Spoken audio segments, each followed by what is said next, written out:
Stinky tofu. Wow, top.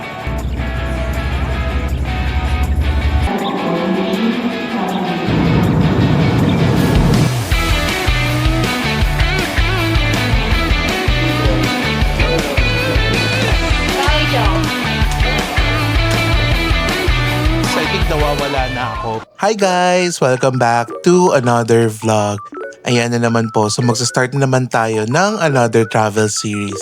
So this time, we will be going to Taiwan! Hindi naman natin first time pumunta ng Taiwan. I believe this time it will be my fourth time going to Taiwan. So yung recent trip natin last year, it was in Taichung. And then yung first two trips natin going to Taiwan, it's in Taipei. So this time will actually be solo traveling. So siguro hindi ko na maalala kung kailan ako first nag-solo travel. But after how many years, medyo na-excite din ako na this time magsa-solo travel naman tayo. So tingnan natin kung anong dynamics. And Taipei and Taiwan is actually perfect for solo travelers. So for this video, especially sa mga first timers na pupunta sa Taiwan, papakita ko sa inyo yung ating experience. Magsisimula tayo dito sa airport, dito pa lang sa may Philippines.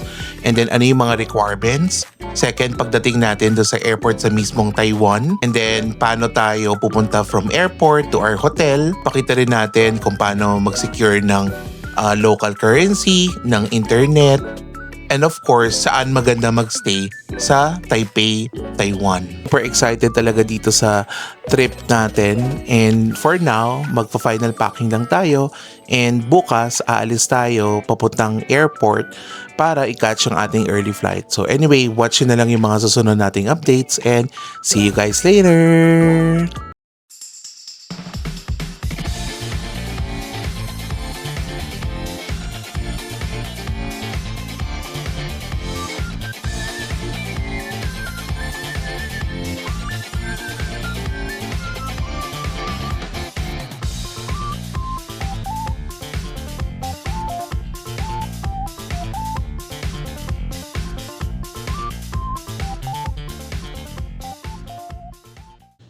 Hi guys! Good morning! We are now here at the Clark International Airport. We will be flying with Starlux Airlines. So yan talaga yung favorite natin na Taiwanese airline. So ayun, yung ticket natin from Clark Airport to Taipei or Taoyuan Airport. So nabook natin to around 7,500 pesos only. Nung time na yun may discount because may promo sila with PPIs. Plus, meron din tayong mga miles na ginamit to add dun sa fare and na-minus din natin yun. Sobrang nagustuhan talaga natin yung experience natin last time dito sa Clark International Airport. So, alam ko na malayo siya definitely compared to NAIA. Pero in terms of kung nagkotse kayo and siguro kung you're flying with the group, practical na rin na magdala ng kotse, i-share nyo yung toll, i-share nyo yung gas, and also yung parking naman dito sa may airport mismo is only 280 pesos per day. So naisip ko yung mas murang ticket natin, na discounted natin, pwede na rin na yun yung gamitin natin dito sa transportation. And honestly, with Metro Manila traffic, okay na rin dito sa Clark kasi it only took me siguro mga 2 hours to get here. Anyway, time check, it's already 7 o'clock. So open na yung check-in counters. So mag-check-in muna tayo dito. And of course, pre-departure checklist natin. So first, make sure na ginawa nyo na yung e-gov. Second is travel tax. So pwede naman ninyong bayaran yun dito sa mismong airport. And lastly, wala naman tayong visa required for Taiwan kasi may visa exemption naman ang mga Filipinos for up to 14 days sa Taiwan. Siguro kita na lang tayo sa mismong Taipei. Watch out for my next updates na lang.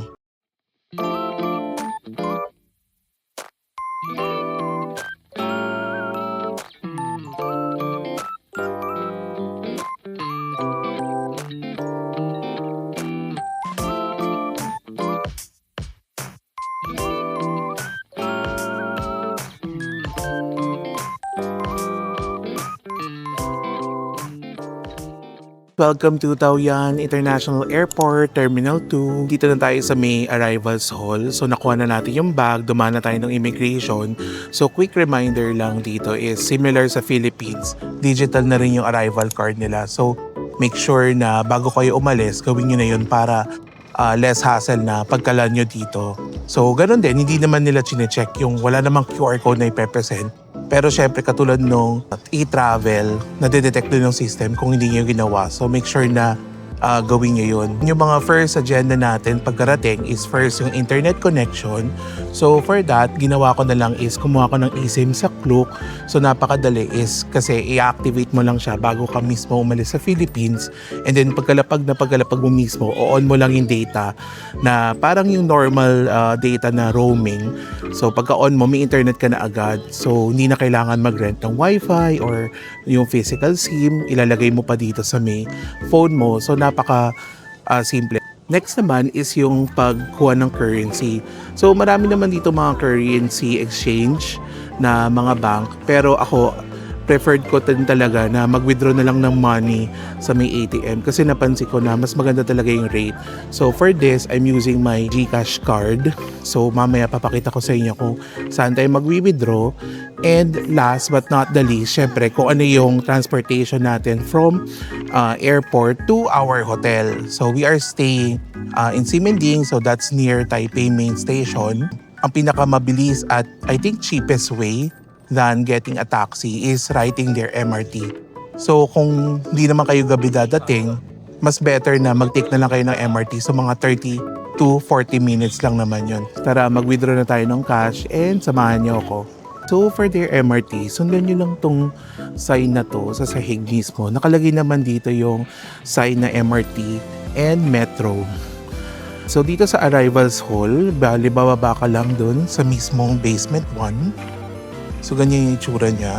Meron ding ATM dyan, but dito lang tayo sa may basement 1 mag-withdraw ng ating cash. So sundan nyo lang, ayan may sign ulit na nakaturo naman na MRT. And nandito tayo sa may escalator pababa. So dito na tayo dito sa may basement 2. So dito na yung platform papunta dun sa airport MRT. So before that, dito na lang tayo mag-withdraw sa may Megabank dito sa may basement 2. So ayoko dun sa taas kasi experience ko talaga dun napakaraming tao. Ayan, so dito na lang tayo mag-withdraw sa may Megabank. Okay, so gawin natin, pasok muna natin tong ating GCash Visa card. Okay. And then, select tayo ng English voice. Okay, so enter nyo lang yung PIN nyo. Okay, so savings account. Ayan, so withdrawing ko lang is 4,000 NTD kasi kung may available na card, yun na lang yung gagamitin ko. Maki-credit card ako. Okay, kunin natin yung card. Okay, so ayan, kunin natin yung cash. Ayan, so 4,000 NTD. Ayan guys, so para naman dun sa kanilang mga transportation, kailangan nyo nung kanilang easy card. So ito meron na ako dati kasi nung first time ko, kumuha kami dito sa may Klook. So ang gagawin ko is i-reload ko na lang to. Pero for this airport train, marami namang option. So pwede naman kayong bumili ng single journey or gamitin nyo din tong easy card kung makakabili kayo dito sa Klook. And then ang last option nyo naman is dito in particular sa airport MRT, pwede ang credit card.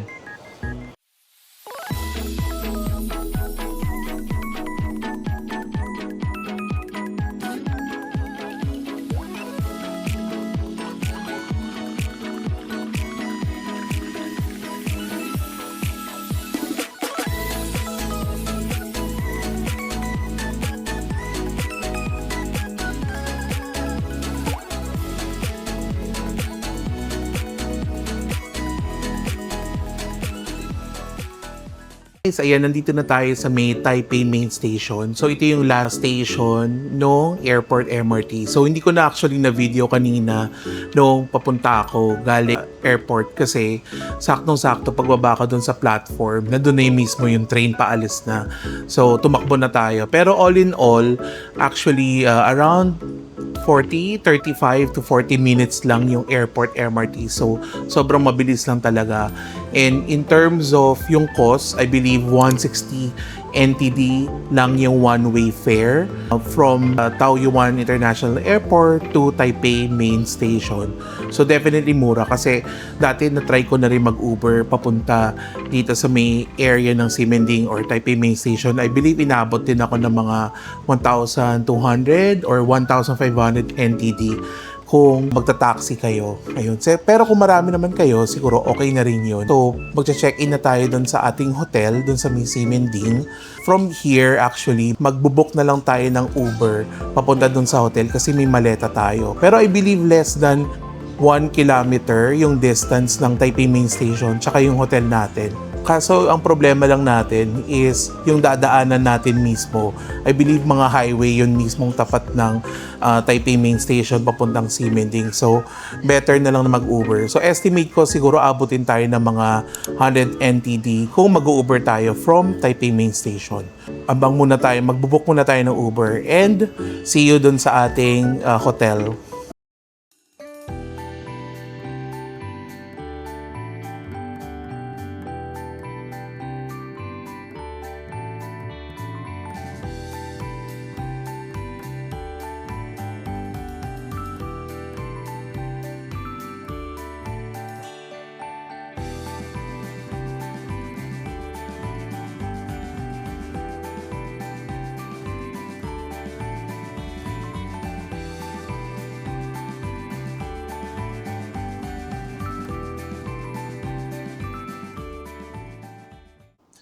Hi guys! Ayan, finally nakapag-check-in na tayo dito sa ating hotel.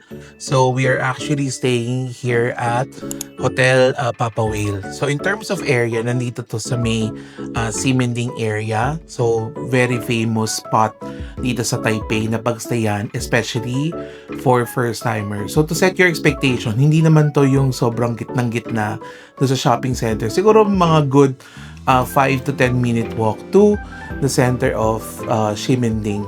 Quick tour lang tayo ng room. So I actually booked this room in Agoda. So this is called the Comfort Single Room.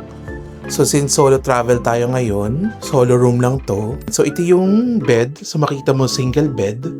And then dito sa may pinto malapit, merong space dito na you could actually put your luggage. So, dito naman sa likod niya mismo. So, ito yung door. So, nandito naman yung clothes rack na very modern. So, makikita nyo na yung team niya dito talaga is very industrial. So, merong dalawang hanger lang. May complimentary slipper. Merong safe den for your valuables. Ditong sa side naman na to, merong parang office desk na pwede nyo na rin patungan and charging area. Meron dito silang, meron silang maliit na ref. Ayan. Yan yung kalaki. So, hindi potable yung water dito ha. So, pwedeng bumili kayo. So, ayan, bumili ako kanina sa 7-Eleven ng mineral water. Tapos, ang cute ng phone nila oh. So, basically, yan yung intercon. Medyo retro yung phone nila para bumagay dun sa aesthetic. And then, ayan. So, napakalaki ng TV nila na hindi naman natin actually magagamit sa stay natin. So, meron naman silang basic na may free water, isa lang din per person. Meron silang electric kettle. And then, dito naman yung parang CR area nila. So, wala siyang door talaga. So, yun lang yung medyo concerning dito. So, medyo, mangangamoy talaga tayo kapag nag-deposit na tayo. Pero nagulat ako sa laki naman ng CR. As in, mag-isa lang ako dito. Ngayon siya kalaki. So, pagpasok mo, may malaking space pa dito talaga. Hindi ko alam kung anong gagawin ko dyan, sasayaw ba ako. Anyway, so ito yung kanilang faucet. So, makikita mo naman na very industrial, vintage, yung aesthetic nila. So, dito sa corner naman, yung kanilang toilet. So, in keeping with the theme industrial. So, itong shower naman nila, kagandahan. May door naman or enclosure para hindi mag-splatter yung tubig habang nag-shower. And merong rainfall shower head. And merong telephone shower head. And of course, yung gusto ko is yung kasama na yung shower gel para hindi na ako nagbabaon. So ganyan siya, yung paikot. Tapos ito na yung room natin. So medyo meron lang hakbang dito. So dahan-dahan baka madulas. Ayan, so ganyan siya. Actually, sakto yung laki niya for one person. Ayan.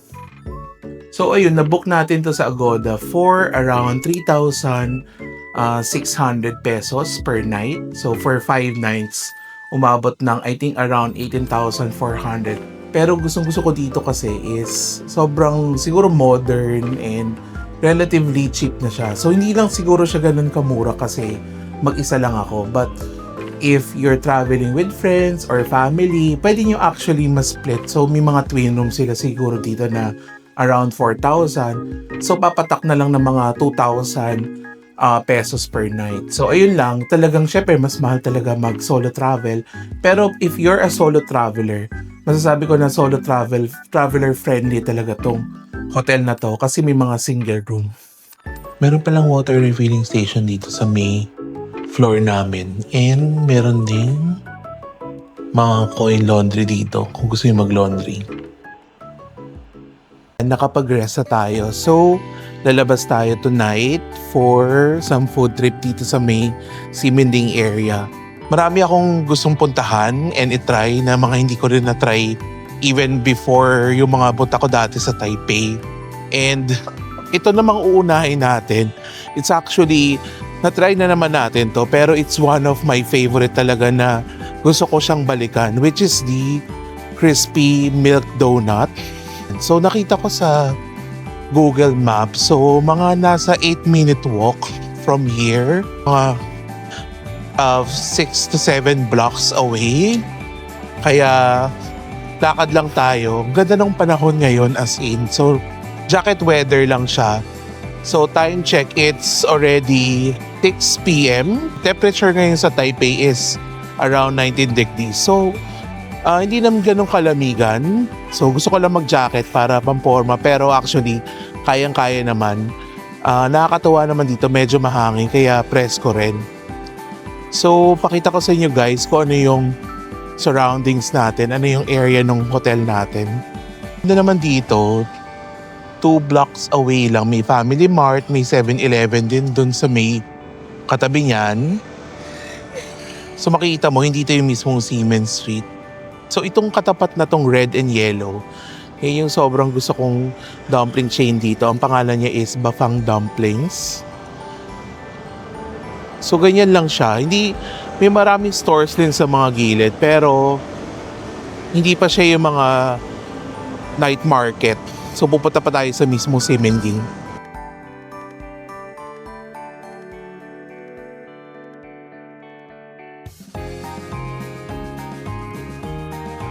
Ang ganda dito guys, malapit din sa hotel namin, merong Cosmed. So yan yung parang mga Watson's equivalent nila dito and siguro yung Matsumoto Kiyoshi sa Japan. So pag mga skincare, mga cosmetics, dyan yung pwede yung bilhan. So tignan natin yan in the next days.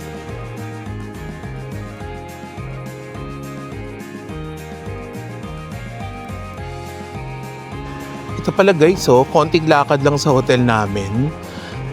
So part na rin to ng Simending Walker Street. Pero alam ko nasa dulo na yan eh.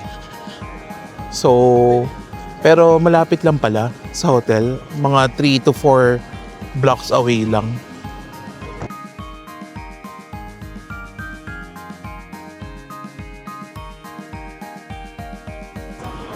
O diba guys, meron din silang second street dito sa may Simending area. So, kung alam niyo yan, it's a Japanese second-hand store. Actually, dito sa Taipei and sa Taiwan in general, ang dami talagang mga chain or anything na mga Japanese related. So, yung pati mga convenience store, dami na talaga dito. Even yung mga restaurant chain sa Japan, may mga branch din dito.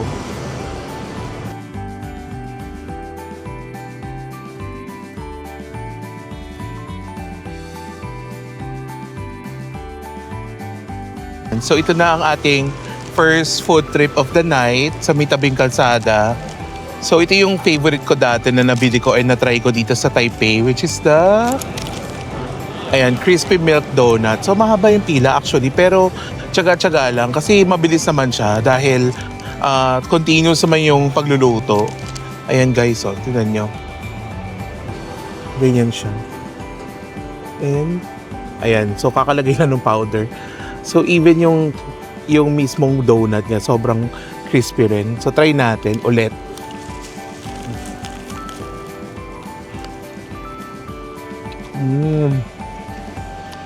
Ang sarap pa rin talaga niya. Grabe. Parang mochi donut din siya. So feeling ko hybrid siya ng parang Japanese mochi donut. Tapos syempre, yung milk powder sobrang sarap. In fairness talaga. Kain tayo.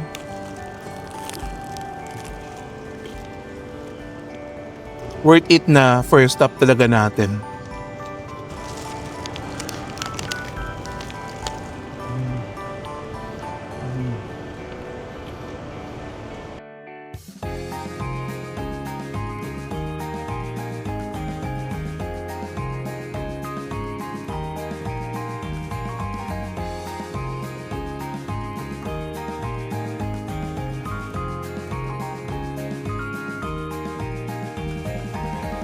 So bago tayo tumuloy sa ating food trip, mag-quick sightseeing lang tayo dito sa likod ko. So ang tawag dyan is yung Red House. Actually one of the oldest building na up to this date buo pa dito sa may Taipei. So actually based on my research, ano daw to dati, isa siyang market. Pero now, ginawa na rin siyang parang art exhibition area. Mismo may mga market din, so pasukin natin. And guys, so nasa loob tayo ngayon ng Red House. So check muna natin kung ano yung mga nandito. So first off, meron ding cafe dito guys. So pwede kayo tumambay dito. So napansin ko dito, very artsy yung vibe talaga. Ayan. Pero nakakatuwa dito kasi may subtle lang na touch of art and history dito. So makikita nyo dito guys. Ayan o. Diba? Ang ganda ng design. Pero may mga dates pala siya. Ayan. So 1991, 1964. So makikita mo dito yung history ng building. So bukod dun sa history, makikita mo talaga na kinumbine siya talaga with art.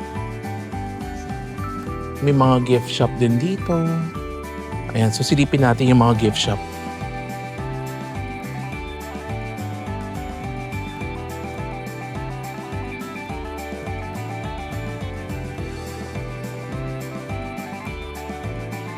Tingnan nyo to guys, ang cute to. Xiaolongbao siya na candle.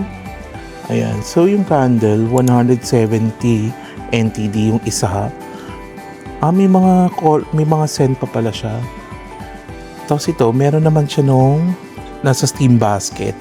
So yan na medyo mahal, 499. Ang cute lang na souvenir siya actually, pero medyo pricey. Diba guys, sa sobrang pagmamahal nila sa milk tea, nagbebenta rin sila ng drink holder. So ito naman gawa sa tela, 180 NTD. O ito naman guys, diba? Sa mga mahilig magmahjong dyan, hello, laro tayo. So itong mahjong set, magkano? Wow, 360 NTD siya. So nasa price here siya. Siyempre, gawa to ng mga artists, so support local artists kumbaga.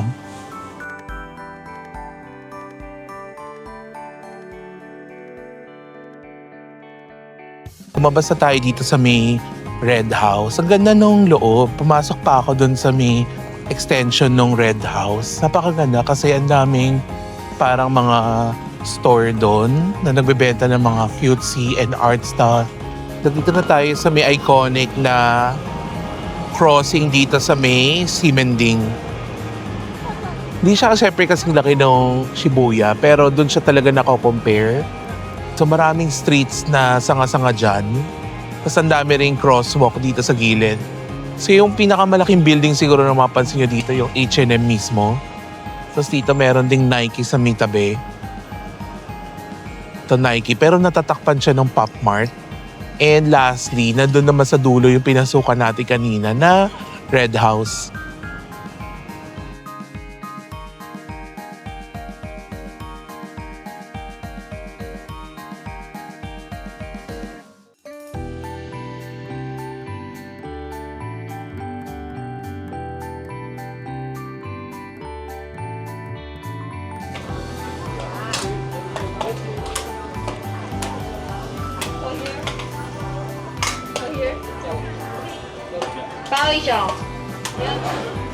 So nandito na tayo sa ating second food trip dito sa may Ximending.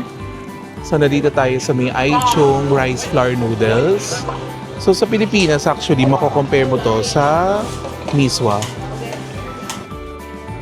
Ayan, so na-notice ko may mga laman loob siya bukod dun sa miswa. Ayan. First bite. Sarap. Doon sa mismong stall guys, meron dong chili saka garlic and vinegar. Ako nilagyan ko ng garlic and chili. Sobrang sarap. Ako mahilig pa naman ako sa miswa. Oh, ito yung laman loob ko. Oh. Second bite naman with lamang loob. Sarap. Parang isaw yun. Walang kalansa-lansa. Kukuha ko sa inyo, small lang yung kunin nyo kasi marami na rin siya. And syempre, pag nagpo-food trip ka, marami tayong gustong tikman. Ayan guys, dito sa may Starbucks na may 7-Eleven sa ilalim, dito sa may Ximending, check nyo rin itong mga nasa gilid na alleyway kasi marami dyang mga street food na stalls din na wala dito sa main road. Check nga natin quickly.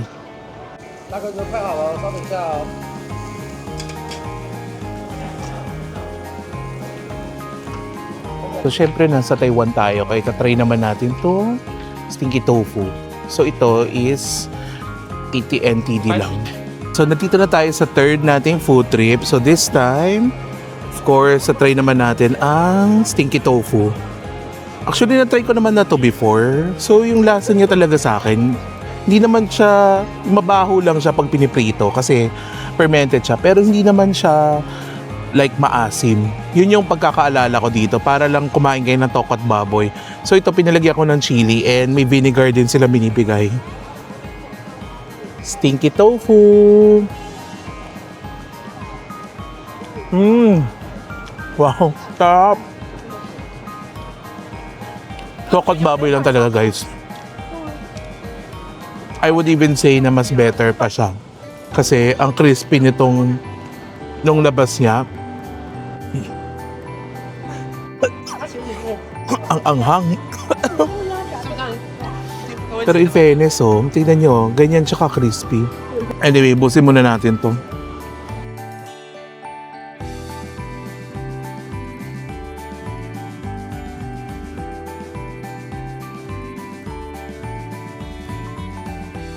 So ayan guys, finally umabot na tayo sa fourth and last part ng ating food trip dito sa may Ximending Night Market.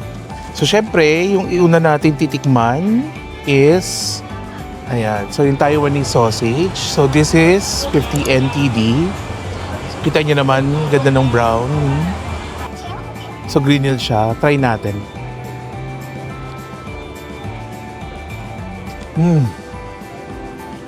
Grabe, sobrang bouncy niya. Siya. Kasi naman tingnan nyo, ang daming taba. Kaya ang sarap. Pero ako, parang nakukulangan ako dun sa lasa pa. Hindi siya ganun ka-strong. Siguro kasi fresh to, hindi yun yung parang mga dried Taiwanese sausage. So hopefully sa trip natin, may matikman pa tayong better dito. Ito naman, binili ko yung parang fried pork saka fried Taiwanese chicken. So check muna natin yung pork. So pareho siyang may spicy powder. Pinalagyan ko saka ng 5 spice powder. So actually itong beef 100 NTD, yung chicken 100 NTD din. So kaya ako to binili kasi pansin ko hindi pa ako kumakain talaga ng full meal dito. So gagawin ko na lang is tikman ko muna to pero bibili tayo ng rice mamaya sa 7-Eleven pa uwi. Yan, tikman muna natin to.